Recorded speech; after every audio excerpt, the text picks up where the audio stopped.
The age of property holds bitter moments even for a proprietor. When a move is imminent, furniture becomes ridiculous, and Margaret now lay awake at nights wondering where on earth they and all their belongings would be deposited in September next. Chairs, tables, pictures, books, that had rumbled down to them through the generations, must rumble forward again like a slide of rubbish to which she longed to give the final push, and send toppling into the sea. But there were all their father's books, they never read them, but they were their father's, and must be kept. There was the marble-topped chiffonier, their mother had set store by it, they could not remember why. Round every knob and cushion in the house gathered a sentiment that was at times personal, but more often a faint piety to the dead, a prolongation of rites that might have ended at the grave. It was absurd, if you came to think of it. Helen and Tibby came to think of it. Margaret was too busy with the house agents. The feudal ownership of land did bring dignity, whereas the modern ownership of movables is reducing us again to a nomadic horde. We are reverting to the civilization of luggage, and historians of the future will note how the middle classes accreted possessions without taking root in the earth, and may find in this the secret of their imaginative poverty. The Schlegels were certainly the poorer for the loss of Wickham Place. It had helped to balance their lives, and almost to counsel them. Nor is their ground landlord spiritually the richer. He has built flats on its site, his motor cars grow swifter, his exposures of socialism more trenchant. But he has spilt the precious distillation of the years, and no chemistry of his can give it back to society again. Margaret grew depressed. She was anxious to settle on a house before they left town to pay their annual visit to Mrs. Munt. She enjoyed this visit, and wanted to have her mind at ease for it. Swanage, though dull, was stable, and this year she longed more than usual for its fresh air and for the magnificent downs that guard it on the north. But London thwarted her. In its atmosphere she could not concentrate. London only stimulates, it cannot sustain, and Margaret, hurrying over its surface for a house without knowing what sort of a house she wanted, was paying for many a thrilling sensation in the past. She could not even break loose from culture, and her time was wasted by concerts which it would be a sin to miss, and invitations which it would never do to refuse. At last she grew desperate. She resolved that she would go nowhere and be at home to no one until she found a house, and broke the resolution in half an hour. Once she had humorously lamented that she had never been to Simpson's restaurant in the Strand. Now a note arrived from Miss Wilcox, asking her to lunch there. Mr. Cahill was coming and the three would have such a jolly chat, and perhaps end up at the Hippodrome.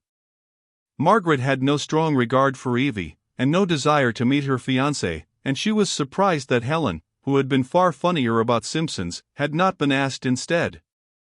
But the invitation touched her by its intimate tone. She must know Evie Wilcox better than she supposed, and declaring that she simply must, she accepted. But when she saw Evie at the entrance of the restaurant, staring fiercely at nothing after the fashion of athletic women, her heart failed her anew. Miss Wilcox had changed perceptibly since her engagement. Her voice was gruffer, her manner more downright, and she was inclined to patronize the more foolish virgin. Margaret was silly enough to be pained at this. Depressed at her isolation, she saw not only houses and furniture, but the vessel of life itself slipping past her, with people like Evie and Mr. Cahill on board. There are moments when virtue and wisdom fail us, and one of them came to her at Simpson's in the Strand. As she trod the staircase, narrow, but carpeted thickly, as she entered the eating room, where saddles of mutton were being trundled up to expectant clergymen, she had a strong, if erroneous, conviction of her own futility, and wished she had never come out of her backwater, where nothing happened except art and literature, and where no one ever got married or succeeded in remaining engaged. Then came a little surprise. Father might be of the party, yes, Father was. With a smile of pleasure she moved forward to greet him, and her feeling of loneliness vanished. "I thought I'd get round if I could," said he. "Evie told me of her little plan, so I just slipped in and secured a table." Always secure a table first. "Evie, don't pretend you want to sit by your old father, because you don't. Miss Schlegel, come in my side, out of pity. My goodness, but you look tired. Been worrying round after your young clerks? No, after houses, said Margaret, edging past him into the box. I'm hungry, not tired, I want to eat heaps. That's good. What'll you have? Fish pie, said she, with a glance at the menu. Fish pie. Fancy coming for fish pie to Simpson's. It's not a bit the thing to go for here. Go for something for me, then, said Margaret, pulling off her gloves. Her spirits were rising, and his reference to Leonard Bast had warmed her curiously. Saddle of mutton, said he after profound reflection, and cider to drink. That's the type of thing. I like this place, for a joke, once in a way. It is so thoroughly Old English. Don't you agree? Yes, said Margaret, who didn't. The order was given, the joint rolled up, and the carver, under Mr. Wilcox's direction, cut the meat where it was succulent, and piled their plates high. Mr. Cahill insisted on sirloin, but admitted that he had made a mistake later on. He and Evie soon fell into a conversation of the no, I didn't, yes, you did type conversation which, though fascinating to those who were engaged in it, neither desires nor deserves the attention of others. It's a golden rule to tip the carver. Tip everywhere's my motto. Perhaps it does make life more human. Then the fellows know one again. Especially in the East, if you tip, they remember you from year's end to year's end. Have you been in the East? Oh, Greece and the Levant. I used to go off for sport and business to Cyprus, some military society of a sort there. A few piastres, properly distributed, help to keep one's memory green. But you, of course, think this shockingly cynical. How's your discussion society getting on? Any new utopias lately? No, I'm house hunting, Mr. Wilcox, as I've already told you once. Do you know of any houses? Afraid I don't. Well, what's the point of being practical if you can't find two distressed females a house? We merely want a small house with large rooms, and plenty of them. Evie, I like that. Miss Schlegel expects me to turn house agent for her. What's that, Father? I want a new home in September, and someone must find it. I can't. Percy, do you know of anything? I can't say I do, said Mr. Cahill. How like you? You're never any good. Never any good. Just listen to her. Never any good. Oh, come. Well, you aren't. Miss Schlegel, is he? The torrent of their love, having splashed these drops at Margaret, swept away on its habitual course. She sympathized with it now, for a little comfort had restored her geniality. Speech and silence pleased her equally, and while Mr. Wilcox made some preliminary inquiries about cheese, her eyes surveyed the restaurant, and aired its well-calculated tributes to the solidity of our past. Though no more Old English than the works of Kipling, it had selected its reminiscences so adroitly that her criticism was lulled, and the guests whom it was nourishing for imperial purposes bore the outer semblance of Parson Adams or Tom Jones. Scraps of their talk jarred oddly on the ear. Right you are.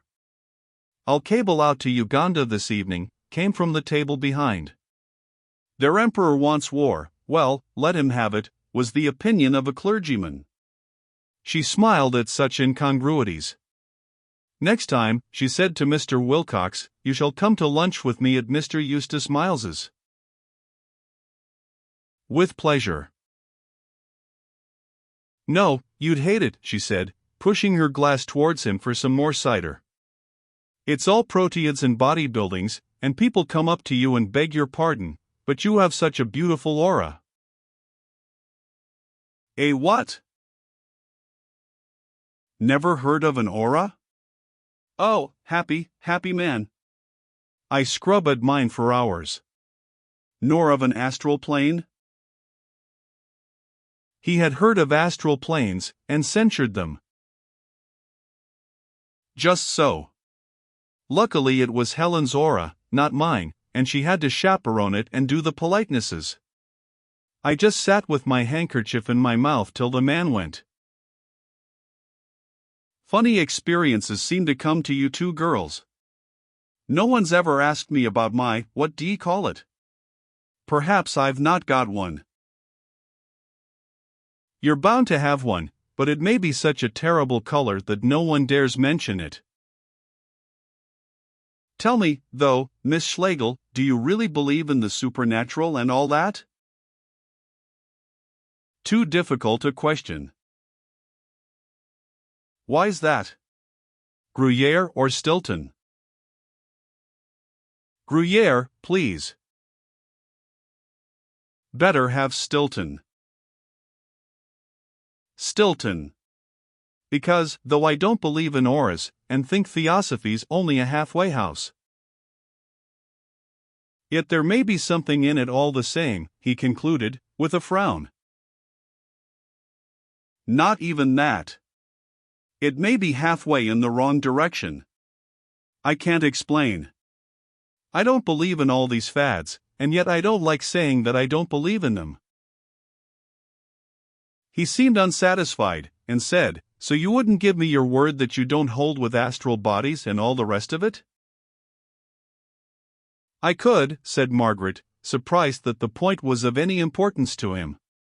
Indeed, I will. When I talked about scrubbing my aura, I was only trying to be funny. But why do you want this settled? I don't know. Now, Mr. Wilcox, you do know. Yes, I am. No, you're not, burst from the lovers opposite. Margaret was silent for a moment, and then changed the subject. How's your house? Much the same as when you honored it last week. I don't mean Ducey Street. Howard's End, of course. Why of course? Can't you turn out your tenant and let it to us? We're nearly demented. Let me think. I wish I could help you. But I thought you wanted to be in town. One bit of advice, fix your district, then fix your price, and then don't budge. That's how I got both Ducey Street and Oniton. I said to myself, I mean to be exactly here, and I was, and Oniton's a place in 1,000. But I do budge. Gentlemen seem to mesmerize houses, cow them with an eye, and up they come, trembling. Ladies can't. It's the houses that are mesmerizing me. I've no control over the saucy things. Houses are alive. No? I'm out of my depth, he said, and added, Didn't you talk rather like that to your office boy? Did I? I mean I did, more or less. I talk the same way to everyone, or try to. Yes, I know. And how much of it do you suppose he understood? That's his lookout. I don't believe in suiting my conversation to my company. One can doubtless hit upon some medium of exchange that seems to do well enough, but it's no more like the real thing than money is like food. There's no nourishment in it. You pass it to the lower classes, and they pass it back to you, and this you call social intercourse or mutual endeavor, when it's mutual priggishness if it's anything. Our friends at Chelsea don't see this. They say one ought to be at all costs intelligible, and sacrifice. Lower classes, interrupted Mr. Wilcox, as it were thrusting his hand into her speech. Well, you do admit that there are rich and poor. That's something. Margaret could not reply. Was he incredibly stupid, or did he understand her better than she understood herself? You do admit that, if wealth was divided up equally, in a few years there would be rich and poor again just the same. The hard-working man would come to the top, the wastrel sink to the bottom. Everyone admits that. Your socialists don't. My socialists do. Yours mayn't, but I strongly suspect yours of being not socialists, but ninepins, which you have constructed for your own amusement. I can't imagine any living creature who would bowl over quite so easily. He would have resented this had she not been a woman. But women may say anything, it was one of his holiest beliefs, and he only retorted, with a gay smile, I don't care. You've made two damaging admissions, and I'm heartily with you in both. In time they finished lunch, and Margaret, who had excused herself from the hippodrome, took her leave. Evie had scarcely addressed her, and she suspected that the entertainment had been planned by the father. He and she were advancing out of their respective families towards a more intimate acquaintance. It had begun long ago. She had been his wife's friend and, as such, he had given her that silver vinaigrette as a memento. It was pretty of him to have given that vinaigrette, and he had always preferred her to Helen, unlike most men. But the advance had been astonishing lately. They had done more in a week than in 2 years, and were really beginning to know each other. She did not forget his promise to sample Eustace Miles, and asked him as soon as she could secure Tibby as his chaperone. He came, and partook of bodybuilding dishes with humility. Next morning the Schlegels left for Swanage. They had not succeeded in finding a new home.